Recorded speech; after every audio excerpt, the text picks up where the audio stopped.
And finally, new rule, if you become the opposite of what you always were, you have to change your name. It's become a trend in America these days, morphing into something completely different from what you were founded as, but still pretending you're the old you. TLC stands for the Learning Channel. They used to have shows like Learn to Read and Ready, Set, Learn. Here's some of their present and recent offerings. Cake Boss, Gypsy Sisters, Toddlers and Tiaras, Extreme Couponing, What Not to Wear, My Teen is Pregnant and So Am I. 1,000-Pound Sisters and Alaskan Women Looking for Love. And that's just the shows about the Palins.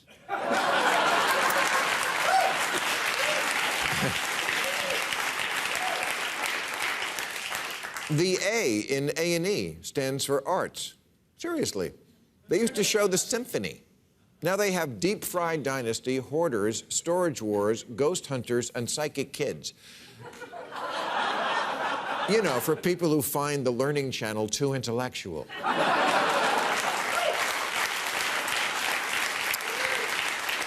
The History Channel has no history, and MTV has no music.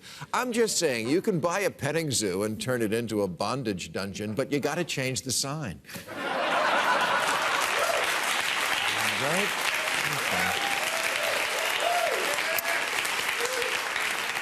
For decades, Playboy was the go-to whack-off magazine for heterosexual men, with reviews of movies that came out 6 months ago and a lot of information about stereos. And fiction by Kurt Vonnegut. But mostly the masturbation thing, which was facilitated by pictures of naked women who were naked. Well, in 2016, Playboy did away with the nudity.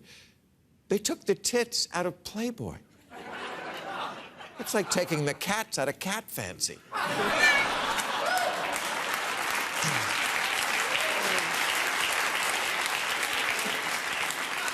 Last year, Playboy put a gay man on the cover, which I guess we're supposed to celebrate, even though it was 2021 and there's already a dozen magazines for gay guys, 13 if you count Martha Stewart Living.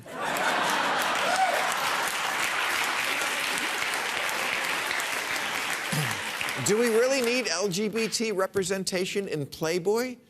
There's a transgender teenager on every show on television except reruns of Voyage to the Bottom of the Sea.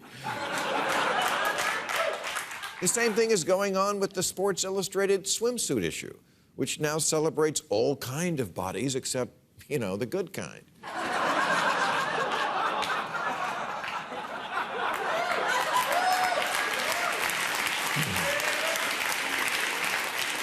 Was it really such a crime against humanity to have one magazine once a year that was about finding creative ways for supermodels to hide their nipples?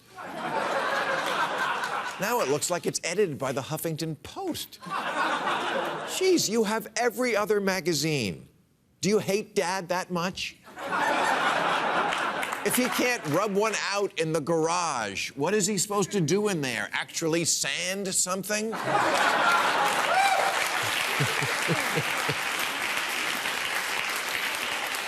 This is not progress. You haven't reformed the soft-core gentleman masturbator. You've driven him to creepyporn.com.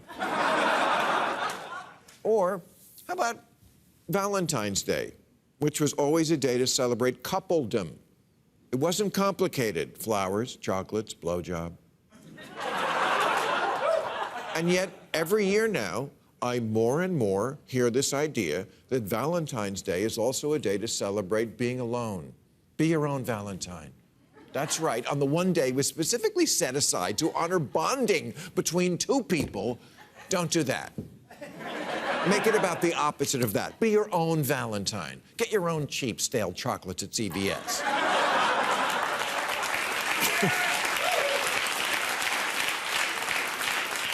You don't even need to have sex with someone else. You can go fuck yourself.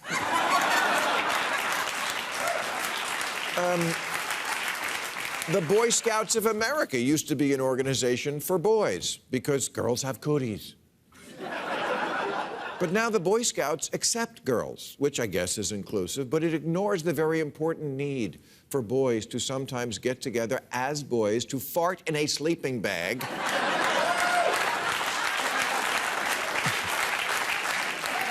and laugh at that, which girls don't find funny. It also ignores the fact that there has always also been a scout troop for girls. You may have heard of it, the Girl Scouts.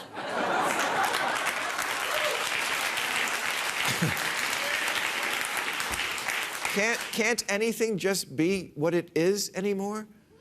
Weight Watchers used to be a club for people to lose weight, back when that was a good thing. Now we're so through the looking glass that obesity, the absolute undeniable #1 cause for ill health and death in America, is called body positivity. And people are shamed for losing weight. It happened to Adele. Weight Watchers is so intimidated, they changed their name to WW. Shh.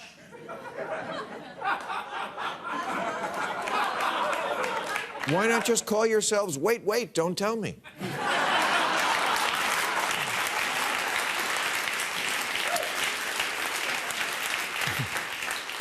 The ACLU has long been synonymous with freedom of speech. They defended it from even the most hated groups like the Nazis, the Klan, even the Jehovah's Witnesses. It was never about what you were saying. It was about the liberal principle of your right to say it. Well, they have new guidelines now, namely that before taking a case, ACL lawyers should consider if the case might cause offense to marginalized groups, or if a potential client's values are contrary to our values. Contrary to our values? Your values are free speech and the First Amendment. Those are your values. Your whole purpose in life is not to be worried about offense to marginalized groups, because we understand that free speech is an even more important value than never being offended.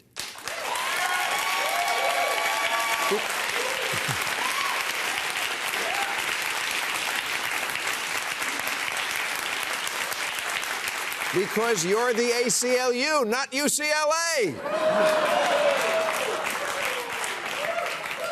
And finally, there's the Republican Party. It used to stand for something, being heartless squares, but something. Oh, and patriotism. They always wanted you to know they loved America more than you.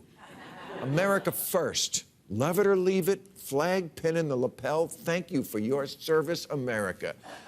But now, Tucker Carlson is literally reciting Russian talking points, becoming so valuable to the Kremlin that they put out a memo asking their propaganda outlets to replay as much of Tucker Carlson as possible in Russia.